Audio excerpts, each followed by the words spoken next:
En ce jour, mes frères et sœurs, nous allons parler du fruit de l'esprit qui est la pureté. La pureté, est-ce un fruit de l'esprit? Nous avons parlé que le fruit de l'esprit, c'est la patience, que le fruit de l'esprit, c'est la paix, que le fruit de l'esprit, c'est la fidélité, la joie, la maîtrise de soi, l'amour. Et aujourd'hui, nous allons parler de la pureté. La pureté, est-ce un fruit de l'esprit? Nous allons nous poser cette question. La pureté est un fruit de la purification opérée par le sang de Jésus-Christ.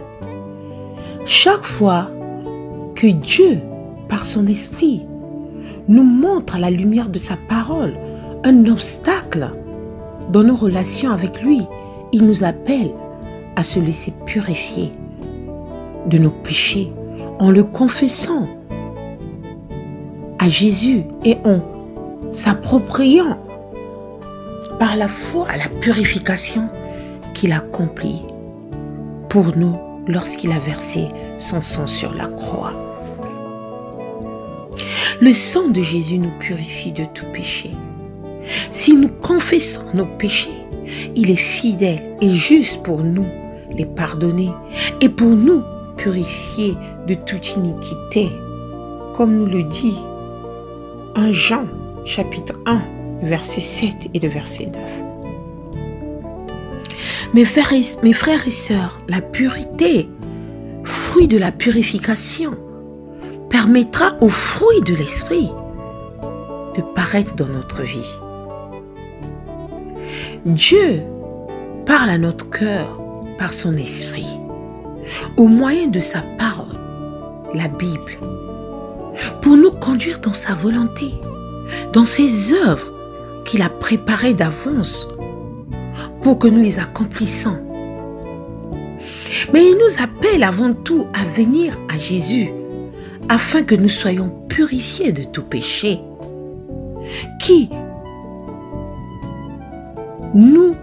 ce péché qui nous empêcherait de l'écouter, de l'entendre. Nous devons nous purifier, dit-il. Ce sont vos péchés qui vous cachent sa face et l'empêchent de vous écouter. Comme nous le dit Ésaïe 59, verset 2. Mes frères et sœurs, le fruit de l'esprit. Le fruit de l'esprit, comme nous l'avons dit, c'est l'amour, la joie, la paix, la patience, la bonté, la fidélité, la pureté, la douceur, l'espérance, comme le dit Galates 5, 22. C'est ce que le Saint-Esprit produit dans notre vie de croyants lorsque nous laissons purifier de tout péché. Nous renonçons à vivre en obéissant à nos passions et nos désirs. Pour vivre au contraire dans l'obéissance au Saint-Esprit, pour servir Dieu sans contrainte en marchant devant lui, dans la sainteté et dans la justice tous les jours de notre vie.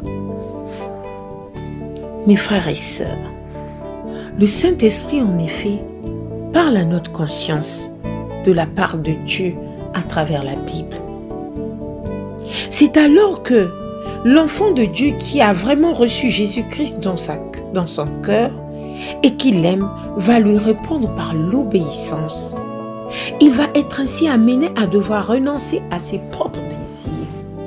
Nous devons renoncer à nos propres désirs. Le fruit de l'esprit dans nos vies dépend de notre obéissance.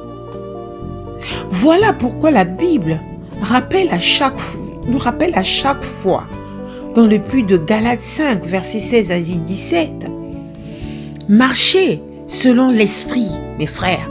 Marchez selon l'esprit, c'est-à-dire dans l'obéissance au Saint-Esprit. Et vous n'accomplirez pas les désirs de la chair, c'est-à-dire les désirs qui viennent de nous-mêmes. Car la chair, La chair, c'est-à-dire car la chair, ce que nous sommes en nous-mêmes en dehors de l'action du Saint-Esprit, a des désirs contraires à ceux de l'Esprit. La chair a des désirs contraires à ceux de l'Esprit et l'Esprit en a de contraires à ceux de la chair. Ils sont opposés entre eux afin que nous ne fassions point ce que nous voudrions. Mes frères et sœurs, la pureté, le fruit de l'Esprit. Pour être dans cette pureté, pour avoir ce fruit de la pureté, nous devons nous éloigner de nos propres désirs. Notre victoire sur la désobéissance de nos cœurs est en Jésus-Christ. Chaque fois que nous voyons s'élever en nous des passions, des désirs, des convoitises ou des tentations, disons Seigneur Jésus que tu es prêt à y renoncer en te confiant en lui et demandons-lui de nous rendre vainqueurs face au péché, face à ce désir. Il le fera, car en mourant à notre place à la croix, il a remporté une pleine victoire. Notre Dieu le fera. Il le fera. Il a remporté une pleine victoire sur la puissance de notre nature qui est opposée à la volonté de Dieu. Et il veut nous faire expérimenter à tout moment cette victoire offerte à la foi par la puissance de son Saint-Esprit dans notre cœur. Pour en terminer, mes frères et sœurs, soumettons-nous donc à Dieu, résistons au diable et il fuira loin de nous. Dans toutes ces choses, nous sommes plus que vainqueurs par celui qui nous aime. N'oubliez pas, mes frères et sœurs, Dieu nous aime et nous demande de lui donner son cœur pour l'aimer et lui obéir toujours, afin que nous soyons purs, nous soyons plus blancs que la neige et que nous recevons le fruit de la pureté. Mes frères, si nous fuyons le péché, nous serons purs. Si nous sommes dans la parole, nous lisons tout dans la parole et appliquons, nous verrons le fruit de la pureté, le fruit de cette sanctification jaillir dans nos cœurs, jaillir dans notre vie. Et nous serons plus blancs que la neige. Alors ceux qui nous entourent pourront voir dans notre vie le fruit de la purification de nos péchés, dont nous aurons pu séparer en saisissant par la foi la victoire que Jésus-Christ a remportée pour nous à la croix. Et nous verrons alors le fruit de l'Esprit. Que Dieu nous bénisse tous, mes frères et sœurs. Soyez bénis. Amen. N'oubliez pas, mes frères et sœurs, que Dieu nous aime. Abonnez-vous et partagez